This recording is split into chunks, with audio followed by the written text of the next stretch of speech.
Welcome students, welcome to AIR Gurukul. My name is Rohit Srivastava और इस session में हम लोग फ्लूइड मैकेनिक्स में पास्कल्स लॉ स्टार्ट करेंगे। Okay, so let's begin the session.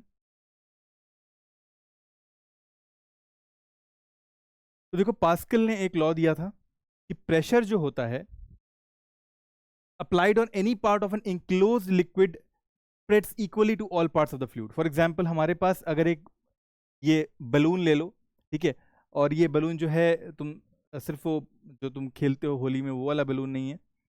यहाँ पर एक कॉर्क है जिसको सील किया गया है ऊपर से, और ये एक तुम कह सकते हो सेमी मेटलिक सरफेस है। तो अगर यहाँ पर प्रेशर लगाया गया पी, ठीक है, तो अगर इस बलून के अंदर एक फ्लूइड भरा हुआ है, कोई गैस भी मान सकते हो उसे कोई, लेकिन अगर कोई लिक्विड भरा हुआ है, तो जो प्रेशर यहाँ लगाया जा रहा है वो वही प्रेशर इस बलून के हर एक सरफेस एरिया के हर एक पॉइंट पे सेम प्रेशर आ जाएगा। ठीक है, इस पॉइंट पे भी सेम प्रेशर होगा पी, इस पॉइंट पे भी सेम प्रेशर होगा पी, इस पॉइंट पे भी पी, हर पॉइंट पे प्रेशर पी हो जाएगा जो प्रेशर एक पॉइंट पे लगाना शुरू किया गया through this cork in this direction. ठीक है, यही पास्कल लॉ है। ठीक है, किसी भी इंक्लोज सरफेस में जिसमें लिक्विड भरा होता है ये कंडीशन होनी चाहिए, enclose liquid inside a surface inside a closed body spreads equally to all parts of the fluid and to the walls in every direction, her direction में।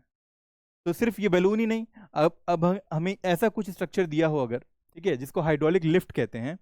तो ऐसा क्यों कहते हैं hydraulic lift? First of all, hydraulic का मतलब यही होता है कि जिसमें कोई लिक्विड हो, चाहे वो ऑयल हो, वाटर हो, या कोई भी लिक्विड हो, उसी के हेल्प से हम लिफ्टिंग का जो ऑपरेशन है वो कर पा रहे हो, तो उसे हाइड्रोलिक लिफ्ट कहा जाता है। अब वो कैसे होता है वो समझते हैं, पास्कल्स लॉ या प्रेशर के हेल्प से। देखो, यहाँ पर दो वॉल्स बनाई गई हुई हैं, एक यहाँ पर ग्रीन कलर की, यहाँ रेड कलर की। ठीक है, तो अब अगर मान लो यहाँ पर इसके और इस चैम्बर में एक लिक्विड भरा हुआ है जो ब्लू कलर से भरा है ना, इसमें एक लिक्विड भरा हुआ है, वो कुछ भी हो सकता है, ऑयल, वाटर, कुछ भी हो सकता है। तो यहाँ पर हमने F1 प्रेशर लगाना, सॉरी F1 फोर्स लगाना शुरू किया। ठीक, और इस क्रॉस सेक्शन का एरिया कुछ A1 होगा, ग्रीन कलर का जो बना हुआ है। तो अब जाहिर सी बात है, इस रेड कलर का भी एक क्रॉस सेक्शन एरिया होगा जिसको A2 मान लें, लेट्स सपोज। ठीक है, तो यहाँ पर जो प्रेशर मिलेगा इससे, या जो यहाँ फोर्स मिलेगा, वो कितना होगा ये हम पहले निकाल लेते हैं। फर्स्ट ऑफ ऑल, यहाँ जो प्रेशर डेवलप होगा वो कितना होगा? फोर्स अपॉन में एरिया, यानी F1 बाई A1 होगा। ठीक है, और बाय पास्कल्स लॉ ये जो प्रेशर यहाँ डेवलप होता है, ये लिक्विड जो भी भरा हुआ है इस चैम्बर के अंदर, वो उसमें पूरी तरह हर डायरेक्शन में वही प्रेशर स्प्रेड हो जाएगा ना। Liquid, enclose liquid spreads equally to all parts of fluid and to the walls. Fluids के हर पार्ट में और वॉल्स के हर पार्ट में दैट प्रेशर अप्लाइड स्प्रेड हो जाता है, सेम प्रेशर। तो जो प्रेशर यहाँ डेवलप हुआ है वही प्रेशर तो यहाँ भी डेवलप होगा, राइट? तो यहाँ जो प्रेशर है वो सेम यही है। तो यहाँ प्रेशर कितना होगा? अगर मान लो यहाँ F2 फोर्स लग रहा है, तो ये प्रेशर जो यहाँ डेवलप हो रहा है वो F2 बाई A2 होगा, जो यहाँ का क्रॉस सेक्शन है। ठीक है, तो हम दोनों को इक्वेट कर सकते हैं ना, F2 बाई A2 हो गया ये चीज, यानी ऐसा लिख सकते हैं, बिकॉज सेम प्रेशर है। तो F1 by A1 is equal to F2 by A2, ऐसा लिख सकते हैं, करेक्ट? अब हमें फाइंड आउट करना है कि F2 कितना लग रहा होगा। तो F2 की वैल्यू कितनी आ जाएगी? F1 A2 by A1, F1 A2 by A1, right? ये हमारा क्या आ जाएगा? F2 आ जाएगा, फोर्स।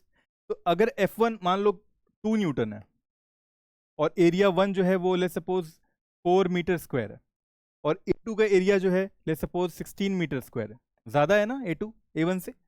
तो जो फोर्स आएगा कितना आएगा? F2 वाला यहां से निकाल लेते हैं। F1 कितना है? 2 है, A2 जो है वो 16 है, A1 जो है 4 है। 4 4 जा 16 हो गया, और 4 2 जा 8 न्यूटन आ गया। तो देखो, सिर्फ 2 न्यूटन लगाने पे यहाँ जो फोर्स जनरेट हो रहा है वो कितना हो रहा है? 8 न्यूटन का फोर्स जनरेट हो रहा है। यानी कि अगर हम हल्का सा भी फोर्स लगाते हैं, 2 Newton is not a big force, right? अगर इतना फोर्स लगाते हैं इस छोटे से क्रॉस सेक्शन में, तो अगर यहाँ पर कोई बड़ी सी बॉडी है जिसको अगर हमें लिफ्ट करना हो, तो और अगर वो 8 न्यूटन चाह रही है कि उसको चाहिए हमें लिफ्ट करने के लिए, तो वो 8 न्यूटन हम जनरेट कर सकते हैं थ्रू दिस सिस्टम। और इसमें जो प्रिंसिपल यूज हो रहा है वो पास्कल्स लॉ का यूज हो रहा है, और इसी सिस्टम को कहा जाता है हाइड्रोलिक लिफ्ट। ठीक है, तो फोर्स को मल्टीप्लाई करने के लिए, फोर्स मल्टीप्लायर भी कहा जाता है पास्कल्स लॉ, फोर्स को मल्टीप्लाई करने के लिए हम लोग इस लॉ का यूज करते हैं।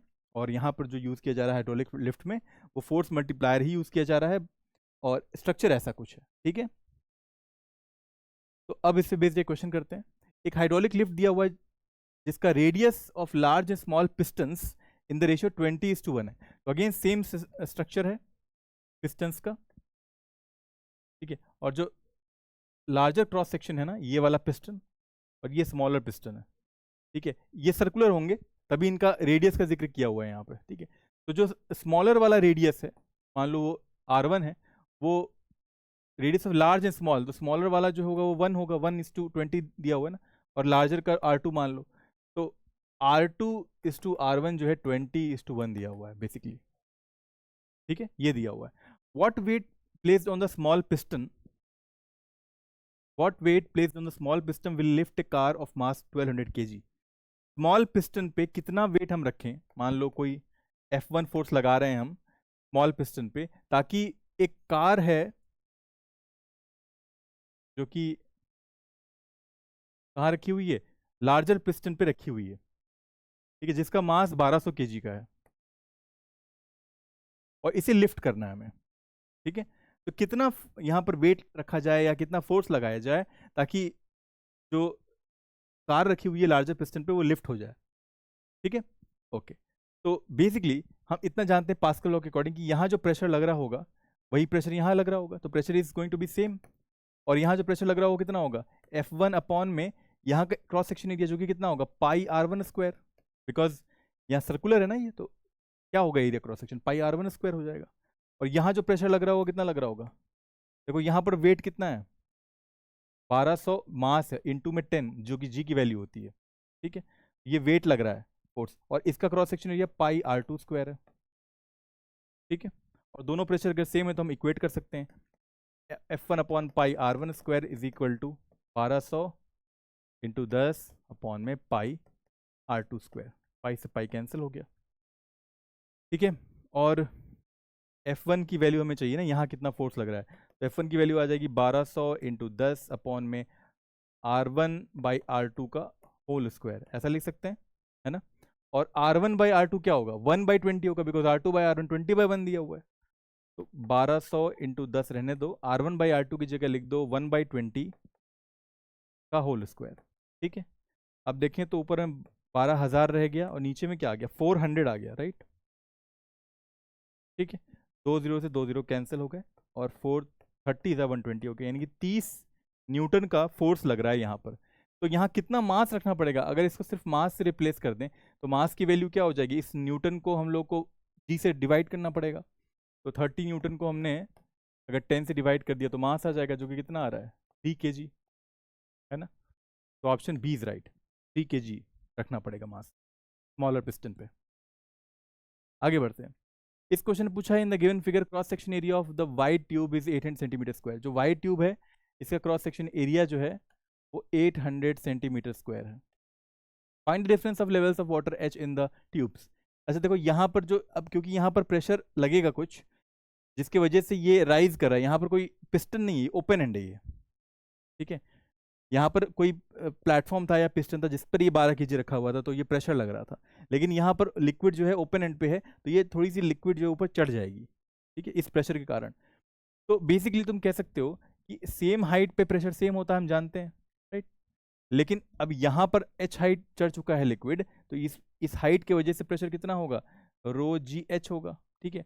और अगर P0 को इग्नोर कर दो, जो एटमॉस्फेरिक प्रेशर यहाँ लग रहा है तो यहाँ भी तो लग रहा है, तो अगर P0 को इग्नोर कर दें बिकॉज दोनों जगह से वो कैंसिल ही हो रहे हैं, तो हम लोग ये कह सकते हैं, हम ये कह सकते हैं जो ये ρgh है वो इस ए पॉइंट पे, ए नाम दे दो इसे, ये भी ए ही हाइट पे है, तो जो PA है वो कितना है, ρgh है। और यही PA जो होगा यहाँ पर प्रेशर ए के बराबर होगा, जो कि कितना होगा, इस वेट के कारण होगा, that will be equal to, देखो यहाँ पर होगा 12 kg है मास ना, 12 को 10 से मल्टीप्लाई कर देंगे तो फोर्स आ जाएगा 120 न्यूटन का फोर्स अपॉन में 800, ठीक है, सेंटीमीटर स्क्वायर।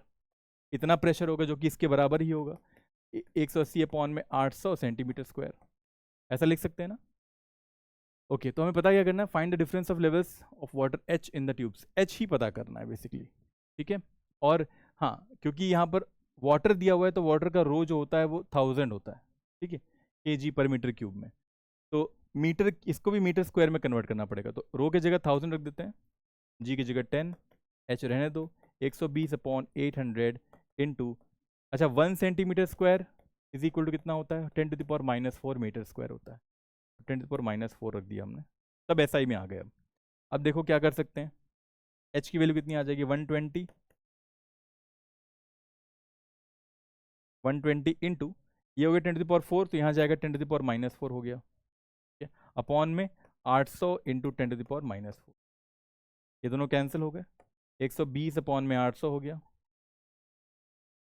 12 अपॉन में 80 हो गया, ये हमारा H आ गया। ठीक है, इसको जरा सॉल्व कर लेते हैं, बिकॉज ये आ तो मीटर में रहा है, तो 420 ज़ा 80 हो गया, 4 3 ज़ा 12, 3/20 मीटर, अगर सेंटीमीटर में कन्वर्ट करें तो 100 से मल्टीप्लाई करना पड़ेगा, यानी कि 15 centimetre. Option C is right. ठीक है, तो ये H हाइट जो ये ऊपर चढ़ रहा है लिक्विड, वो कितने सेंटीमीटर चढ़ रहा है, 15 सेंटीमीटर। अब देखो, the neck and bottom of A bottle have radius 4 centimetre 12 centimetre. एक बॉटल है,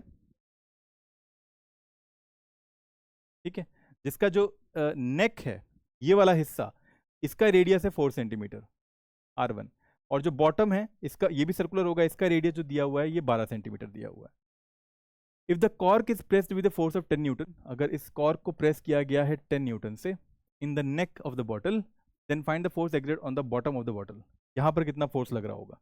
अच्छा, यहाँ पर देखो अगेन पास्कल लॉ ही लगेगा, लेकिन क्योंकि कोई भी लिक्विड अगर इसमें भरा हो, तो हम जानते हैं पास्कल लॉ के अकॉर्डिंग जो प्रेशर एक एंड पे डेवलप होता है वही दूसरे एंड पे प्रेशर, हर वॉल पे, हर एंड में, हर डायरेक्शन में सेम प्रेशर लगता है। पास्कल लॉ यही कहता है, राइट। तो यहाँ पर जो प्रेशर होगा, मान लो P लग रहा है, वही प्रेशर यहाँ लग रहा होगा P। तो यहाँ जो प्रेशर लग रहा होगा कितना होगा, यहाँ जो फोर्स लग रहा है 10 न्यूटन का, अपॉन में यहाँ का क्रॉस सेक्शन एरिया जो कि पाई R1 स्क्वायर हो जाएगा, और यहाँ जो प्रेशर लग रहा है वो कितना होगा, यहाँ जो फोर्स लग रहा है। अच्छा, अब यहाँ क्या फोर्स लग रहा होगा, देखो, find the force exerted on the bottom of the bottle, ठीक है, और ये हाइट हमें पता नहीं है, ठीक है, ये हाइट हमें पता नहीं है, तो लेकिन यहाँ कुछ फोर्स तो लग रहा होगा ना, मान लेते हैं ये फोर्स F है, ठीक है, तो F अपॉन में पाई R2 स्क्वायर लिख सकते हैं, और दोनों प्रेशर सेम है एज पर पास्कल लॉ, तो 10 upon pi R1 square is equal to F upon pi R2 square, ऐसा लिख सकते हैं ना, कैंसिल हो गया, तो F की वैल्यू कितनी आ गई, R2/R1 का होल स्क्वायर इंटू में 10, ठीक है, R2 कितना है, 12 है, और R1 4 है, तो 12/4 का होल स्क्वायर इंटू 10, 4 3 जा 12, 3 का स्क्वायर हो गया 9 इंटू 10, यानी कि 90 न्यूटन। तो जो फोर्स लग रहा है बॉटम पे वो कितना है, 90 न्यूटन है, ऑप्शन बी इज राइट। ठीक है, तो इस तरह ये सेशन कंप्लीट होता है स्टूडेंट्स, तो अगले सेशन में फिर मिलेंगे एक नए टॉपिक के साथ। Until then keep learning and keep having fun with physics. Thank you very much.